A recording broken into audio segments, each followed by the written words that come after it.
Bueno, eso es parte de lo que señalaba Juan Guaidó hace un rato nada más en esta concentración en la Plaza Altamira, que está muy cercana al aeródromo de La Carlota. Queremos seguir analizando lo que está ocurriendo en Venezuela y agradecemos especialmente que nos acompañe aquí en TVN el ex canciller, ex ministro de Relaciones Exteriores, Heraldo Muñoz. Muchísimas gracias por estar con nosotros. Muy buenas tardes. Buenas tardes. Para usted, y quiero partir con eso, digamos, porque a veces el lenguaje también construye realidades. ¿Esto es un alzamiento civil?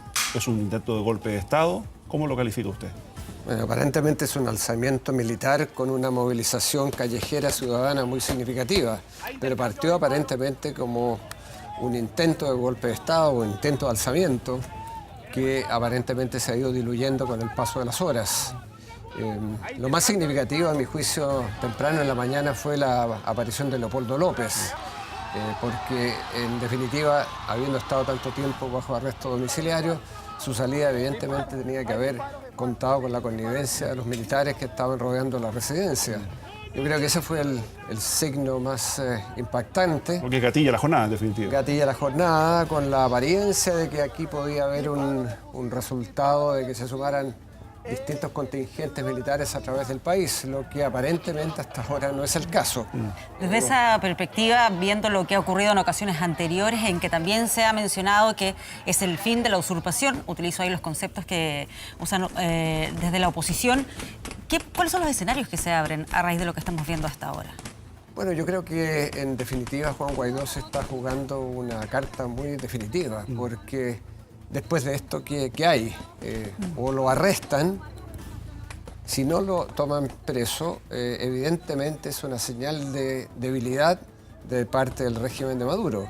Y si lo hacen, eso va a significar una polarización aún mayor de la situación por la comunidad internacional, que va a reaccionar probablemente con sanciones mayores y con una presión que, sin embargo, evidentemente no es suficiente, porque al final es la movilización de fuerzas internas las que cambian la situación política. Que Guaidó, López salgan del país, pidan asilo en otra nación, ¿no es una alternativa, no es una tercera alternativa? Bueno, uno podría decir que es una hipótesis, pero aparentemente lo que yo he escuchado de Juan Guaidó ha sido que él no quiere de ninguna manera asilarse en una embajada o salir del país, y Leopoldo López lo mismo. Él ha estado dispuesto a estar preso durante mucho tiempo y luego bajo arresto domiciliario, justamente porque no ha querido usar la alternativa del refugio en una embajada.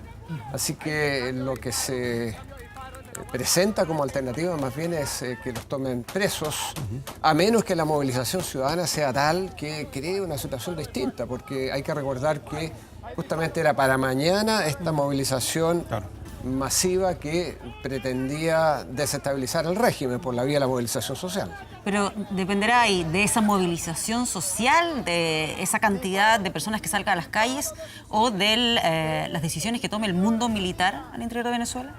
Bueno, aparentemente las decisiones del mundo militar se inclinan a favor del régimen de Maduro, por todo lo que conocemos, las declaraciones del general Padrino, que es el ministro de Defensa, los retweets que yo he visto desde la presidencia de distintos comandantes de estados diferentes de Venezuela que reiteran la lealtad con el régimen.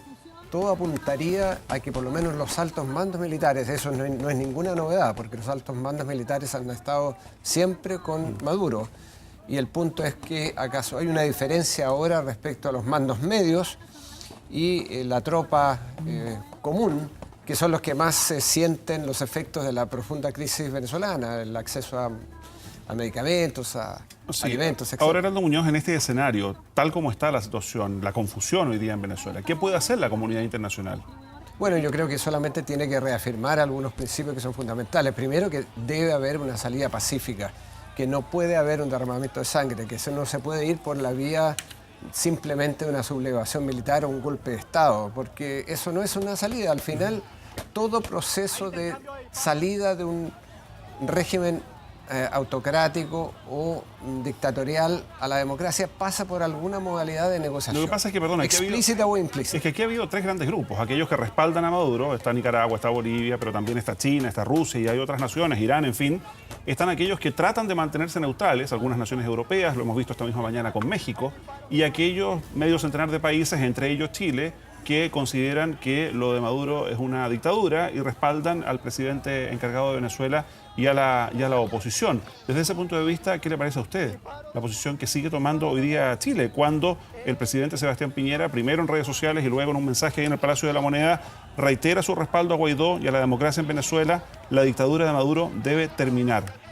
Yo rescato la parte que dice que esto debe ser una salida pacífica. Porque tú has leído una parte del tuit. Se lo leo completo. Por la fuerza pacífica, dentro de la Constitución del pueblo venezolano, así se van a restablecer las libertades, la democracia, los derechos humanos y el progreso en Venezuela. Por la vía pacífica, eso creo que es lo fundamental y todos queremos que se restablezca la democracia y los derechos humanos en Venezuela. El punto es a través de qué conducto. Y yo siempre he sido partidario de una negociación reservada, de la búsqueda proactiva, de un diálogo creíble que permita el que se instale un gobierno de transición que llame a elecciones libres y transparentes. Esa es la única modalidad, a mi juicio, que evite la confrontación entre civiles y militares o la confrontación entre militares y el derramamiento de sangre, porque al final eso conduce a un solo resultado. Pero existe voluntad. Pagan el resultado son los civiles. Los más vulnerables particularmente, o se produce un éxodo masivo, más aún del que ha ocurrido como el que hemos presenciado en los últimos tiempos, de miles y millones de venezolanos, de hecho, que salen al exilio o emigran. De modo que el camino tiene que ser, y siempre es complejo, es más fácil decirlo que hacerlo, pero para eso está la diplomacia, para eso están las gestiones, para buscar el tipo de puentes que permitan un diálogo, porque Maduro tiene que pensar también si habrá un próximo alzamiento y si ese alzamiento pudiera tener éxito. Aparentemente estuvo bastante cerca en algún momento, porque habían horas de duda en la mañana, ¿no? ¿Cómo se logran tender esos puentes? Lo digo porque esa petición de que se busque un camino al diálogo es algo que se viene escuchando desde hace bastante tiempo cuando se hace el diagnóstico sobre lo que pasa en Venezuela. Pero por eso me surge la duda si acaso existe la voluntad de las partes como para poder sentarse y decir, ok, busquemos un camino que asegure por una vía pacífica que se le ponga fin a este conflicto. El grupo de contacto creado por la Unión Europea con la colaboración de países como Uruguay creo que ha sido el camino. Esos países lo que buscaban era tender puentes para una negociación, para una salida política. Y eso se hace por la vía de las conversaciones y en definitiva buscando que ambas partes cedan en algo. Claro, cuando la oposición de Guaidó demanda la salida de Maduro como una precondición, se hace un poco más difícil esa negociación, evidentemente.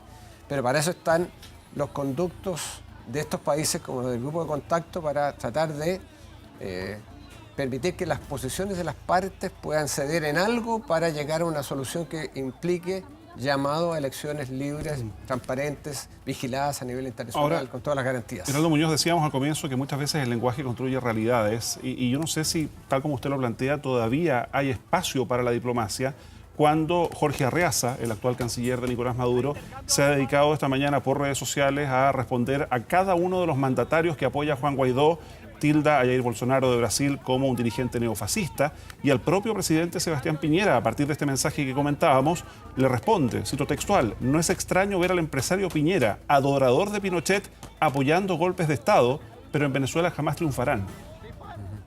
Bueno, estamos acostumbrados a este tipo de declaraciones virulentas de parte de Arreaza. Pero por eso le pregunto, ¿es posible todavía diplomacia? Bueno, el espacio de la diplomacia se hace más estrecho en estos momentos, evidentemente. Pero creo que nunca es tarde para ejercer la diplomacia y quizás algunos actores tengan más posibilidades que otros. Evidentemente que es más difícil que lo haga Brasil o Chile hoy día, porque Chile se negó a ser parte de este grupo de contacto, diciendo que el plazo que se proponía la Unión Europea para un llamamiento a elecciones libres y limpias de 90 días era excesivo y no se quiso sumar a ese grupo de contacto. Perdón. Evidentemente que los que están en mejor posición son los países europeos, un país como Uruguay. O la alta comisionada de Derechos Humanos de Naciones Unidas, la expresidenta Michelle Bachelet. O más bien yo diría la alta encargada de política exterior de la Unión Europea, Federica Mogherini. Yo creo que ella podría tener mayor posibilidad y que eventualmente el secretario general de Naciones Unidas enviara un representante que hiciera de puente siempre y cuando sea aceptado por ambas ¿Puede partes. ser el caso de Bachelet? ¿Cómo lo usted trabaja con ella? Yo creo que no, porque ella tiene un trabajo muy específico como alta comisionada de derechos humanos. Tendría que ser probablemente una persona diferente. que el secretario general, estoy elucubrando, por cierto, que el secretario general pudiera nombrar, pero siempre igual tiene que ser aprobado tanto por el régimen de Maduro como por la oposición para ejercer mínimamente una labor de buscar un acuerdo mínimo. De otra manera, yo veo que esto va por un muy mal camino. Muy bien. Muy bien, pues Geraldo Muñoz, muchísimas gracias por acompañarnos en esta jornada. Gracias. Gracias por estar acá esta tarde.